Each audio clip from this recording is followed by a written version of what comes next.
네, 안녕하세요. 12월 16일 모닝인사이트 카카오뱅크에 대해서 말씀드릴 KB증권 리서치센터의 금융업종 담당 강승권입니다. 우선 카카오뱅크에 대한 투자 의견 바이 목표 주가 75,000원으로 커버리지를 게시합니다. 저희가 이제 목표 주가를 산출하기 위한 방식은 림을 사용을 했고요. 이 이유는 이 회사가 지금 IPO를 통해서 조달한 자본을 가지고 대출을 확대를 하고 이에 따라서 향후에 비용 효율성들이 증가하는 어떤 이익 흐름을 모두 다 반영시키기 위해서입니다. 왜 그러냐 하면 지금 당장은 조달된 자본들이 모두 다 영업에 사용되고 있지 않기 때문에 창출할 수 있는 ROE 레벨이 낮습니다. 따라서 그것만 가지고 밸류에이션 하기에는 한계가 있다라고 판단을 내리고 있습니다. 자, 우선은 카카오뱅크의 주가는 지금 2022년 말 BPS와 EPS 대비 매우 높은 수준에서 거래가 되고 있습니다.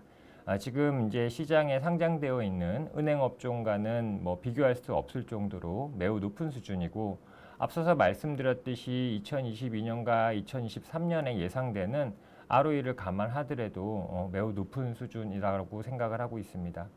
따라서 지금 주가는 카카오뱅크가 현재 창출하는 이익, 또 현재 창출하고 있는 이익의 구성 이외에 또 다른 기대감들이 반영되어 있다라고 생각을 하고, 그 기대감에 대해서 저희가 한 4가지 정도로 좀 정리해서 말씀드리도록 하겠습니다. 우선은 저희가 그 비용 효율성에 대해서 먼저 말씀을 드리겠습니다. 카카오뱅크 같은 경우에는 이제 시중은행 대비 이제 점포가 없기 때문에 이제 고정비 부담이 적습니다. 물론 초기에는 전산 비용들이 들어갈 것이고, 또 이제 내년에 주택담보대출을 새롭게 출시할 예정이기 때문에 관련 고객센터 비용들이 증가하긴 할 겁니다. 하지만은 고정비 부담이 적다라는 얘기들은 결국 매출이 늘어나면 늘어날수록 그와 관련되어 있는 효율성이 크게 확대된다라는 것을 의미합니다. 그래서 이제 지난해까지도 시중은행 대비 이 비용 효율성이 상대적으로 좀 낮았으나 올해 이미 역전을 한 상황이고요. 향후에 이제 대출이 늘어나는 구간들을 감안을 하면 시중은행과의 수익성 차별화가 큰 폭으로 진행될 걸로 생각을 하고 있습니다. 따라서 이제 기본적으로 창출할 수 있는 ROE 레벨 자체가 높다라는 걸 의미를 하죠. 거기에 더하기 만약에 카카오뱅크가 지금 플랫폼 수익들을 계속 확장해 나가고 있는데 이 부분들이 시장의 기대만큼 추가적으로 확장이 가능하다면 사실은 이와 관련되어 있는 비용 효율성은 더 극대화될 수 있다라는 점입니다. 또한 이렇게 비용 효율성이 높다라는 것은 결국에는 상품회사의 마진을 조금 좀 덜 취하더라도 수익성을 유지할 수 있기 때문에 이를 통해서 성장 전략으로 연결시킬 수도 있다라는 옵션을 가지고 있다라는 이런 기대감들이 존재를 하고 있습니다. 두 번째로는 이제 그 환경 변화에 따른 대응입니다. 아시다시피 금융시장의 환경은 굉장히 빠르게 변화하고 있습니다. 특히 이제 빅테크, 핀테크 등 금융회사의 영역들이 빠르게 재편되고 있는 상황이고, 내년부터는 이제 마이데이터 사업도 본격적으로 시행이 될 예정입니다. 따라서 그 전과는 달리 금융시장의 영업 환경 자체가 굉장히 빠르게 변화하고 있다는 점에서 이 변화에 얼마나 잘 대응하느냐가 매우 중요한 포인트다라고 할 수 있겠습니다.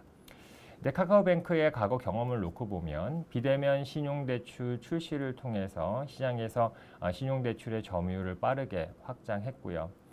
그 다음에 이제 카카오톡의 고객 연결성을 통해서 모임 통장을 성공적으로 안착을 시켰고, 또 틈새 시장이라고 할 수 있는 청소년 고객들, 이 고객들이 결국엔 향후에 잠재 고객으로 될 텐데 이 부분들에 대한 가입자를 이미 100만 명까지 확보를 했습니다. 또 연계대출 플랫폼 역시 안착이 되었다라고 평가를 내립니다.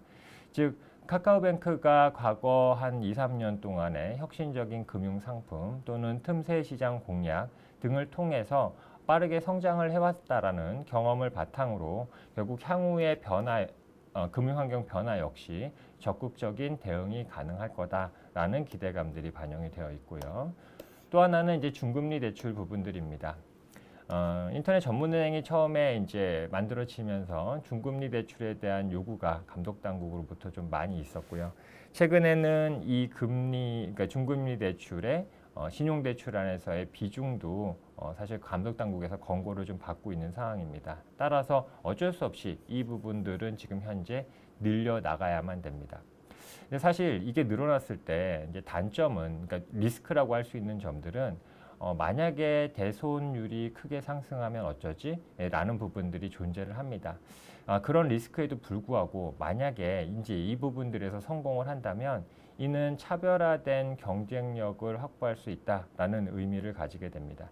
기존에 있는 고신용자에 대한 신용대출이나 주택담보대출 역시 매우 낮은 CCR을 보유하고 있기 때문에 사실은 채널에서의 편리성과 금리 경쟁, 이게 이제 핵심 경쟁력이라고 얘기할 수 있지만 중금리 대출 같은 경우에는 결국 개인 신용평가를 얼마나 잘하느냐, 또 금융 데이터 말고 비금융 데이터를 가지고 이걸 어떻게 조합을 해서 고도화시킬 거냐가 가장 핵심적인 경쟁력이다라고 할 수 있습니다.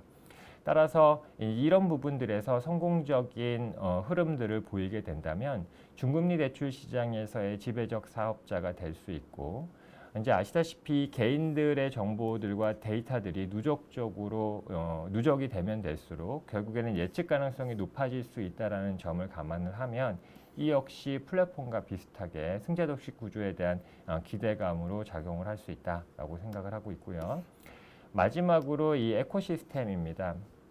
저희가 이제 모임 통장에서 한번 증명이 됐었는데 결국에는 은행 계좌가 없더라도 우선은 모임 통장을 통해서 고객들을 유입시킬 수 있는 효과들, 즉 카카오톡과 관련되어 있는 그 고객의 연결성들이 실제로 상품의 흥행에 연동이 되는 이런 경험들을 해왔습니다. 따라서 향후에도 카카오뱅크는 수신과 여신 기능이 가능한 유일한 카카오 계열사라는 점에서 카카오뱅크의 역할이 존재할 걸로 생각을 하고 있습니다. 결국 이런 부분들이 이제 카카오뱅크의 지금의 밸류에이션상 프리미엄을 주고 있다라고 평가를 내리고 있습니다. 자, 그러면 향후에 이 카카오뱅크의 주가에 대해서 우리가 고민을 할 내용들은 뭐냐면 결국에는 이렇게 이제 투자자들의 기대감들이 반영이 되면서 기존에 있는 은행의 밸류에이션을 받느냐 아니면 플랫폼 기업들의 밸류에이션을 받느냐 사이에서 지금 왔다 갔다 하고 있다라고 생각을 하시면 될 것 같아요. 결국에는 지금 주가는 플랫폼 부분들의 기능들이 향후에 강화될 거야 라는 생각들을 가지고 있는데 결국 이런 기대감들이 얼마나 현실화될 것이냐 이거에 따라서 밸류에이션이 플랫폼으로 갈 거냐 아니면 비용효율성이 높고 성장이 높은 그냥 은행의 밸류에이션을 받을 거냐 이 사이에서 지금 아직은 확정적으로 결정이 됐다라고 보기는 좀 어렵습니다. 다만 이거에 대한 가능성이 지금 현재 높다라고 기대감이 있는 거고요. 따라서 이제 내년 초에 주택담보대출 비대면과 관련되어 있는 주택담보대출 출시가 예정되어 있습니다.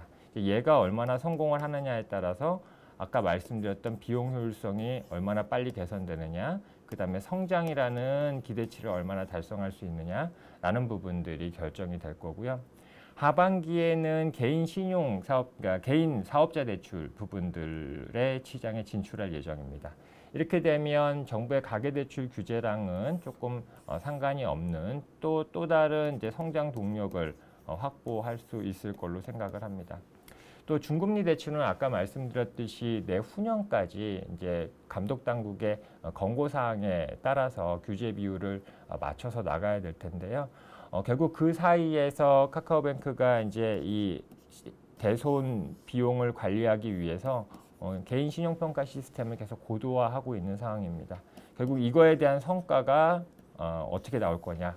사실 이거는 경험적으로 우리가 확인을 할 수밖에 없는 내용들이기 때문에 결국 시간이 지나면서 방금 투자자들이 이렇게 기대하고 있는 이런 부분들에 대한 점검들이 이루어질 거고 이런 점검들이 잘 되면 결국 카카오뱅크는 플랫폼 기업으로서의 가치를 더 많이 받는 게 맞아라는 모멘텀이 생길 수 있을 것이고 이런 부분들에서 기대치에 이제 미흡한 성과들이 나오게 되면 사실은 그냥 기존 은행의 성장성과 수익성이 좀 높은 밸류에이션을 받을 수밖에 없다라고 생각을 하고 있습니다.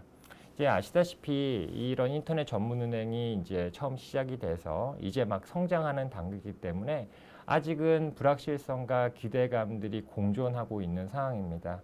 따라서 사업 초기에 불확실성은 당연히 존재를 하는 거고요. 저희가 이제 이 회사의 향후 진행 과정들을 계속 좀 쫓아서 모니터링을 하면서 추후에 자료들을 업데이트해서 말씀드리도록 하겠습니다. 예, 감사합니다.